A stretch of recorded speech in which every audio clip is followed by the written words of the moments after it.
नमस्कार, मैं एडवोकेट रोशनी। चलिए आज अपन बात करते हैं बहुत ही अच्छे और महत्वपूर्ण टॉपिक के ऊपर। और वो टॉपिक ये है कि टू फिंगर टेस्ट क्या है और इसको क्यों बैन किया गया। आज अपन इस मैटर पर गहनता से चर्चा करने वाले हैं और जानते हैं टू फिंगर टेस्ट क्या है। तो चलिए बात करते हैं अपन टू फिंगर टेस्ट के बारे में। किसी भी महिला या लड़की के साथ अगर रेप होता है या उसके किसी भी प्राइवेट पार्ट को क्षति पहुंचाई जाती है तो उसका मेडिकल होता था, तो उसको टू फिंगर टेस्ट कहा जाता था। तो उससे उसकी वर्जिनिटी को चेक किया जाता था कि वह सेक्सुअल संबंध के लिए पहले कितनी एक्टिव थी या नहीं थी, इसके कितनी इंजरी आई है या नहीं आई है, इसका रेप हुआ है या नहीं हुआ है। इसी मेडिकल के तहत ये रेप का पता लगाया जाता था। इसी को टू फिंगर टेस्ट कहा जाता है।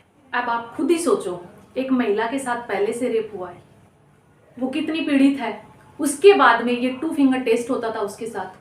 तो ये भी उसके साथ एक दूसरा अत्याचारी था।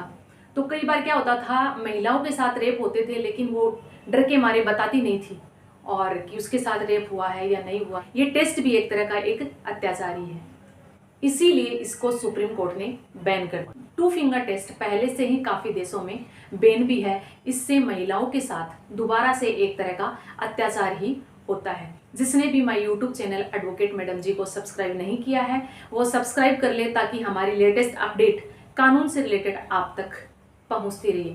झारखंड हाईकोर्ट में एक मामला आया था, सरकार बनाम शैलेंद्र कुमार राय, जिस पर हत्या और रेप का मामला चल रहा था। उसमें टू फिंगर टेस्ट को आधार मानते हुए शैलेंद्र कुमार के पक्ष में फैसला दे दिया और उसको बरी कर दिया।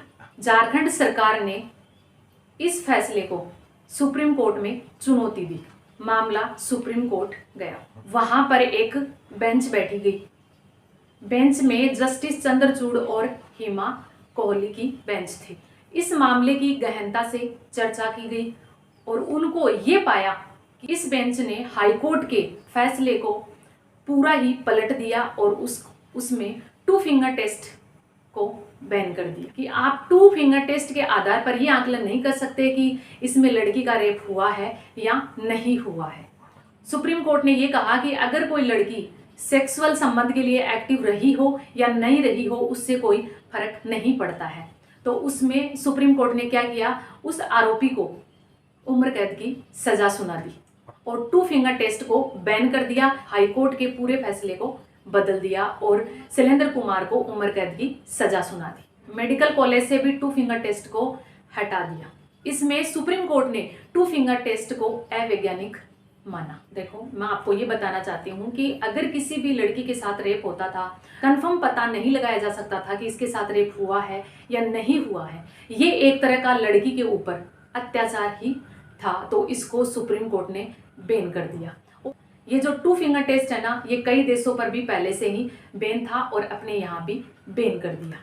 मैं एडवोकेट रोशनी इसको सही फैसला मानती हूँ कि टू फिंगर टेस्ट को बैन कर दिया। उम्मीद करती हूँ आपको मेरा वीडियो पसंद आया होगा। लाइक, शेयर और सब्सक्राइब करना ना भूले। मैं एडवोकेट रोशनी। जय हिंद, जय भारत।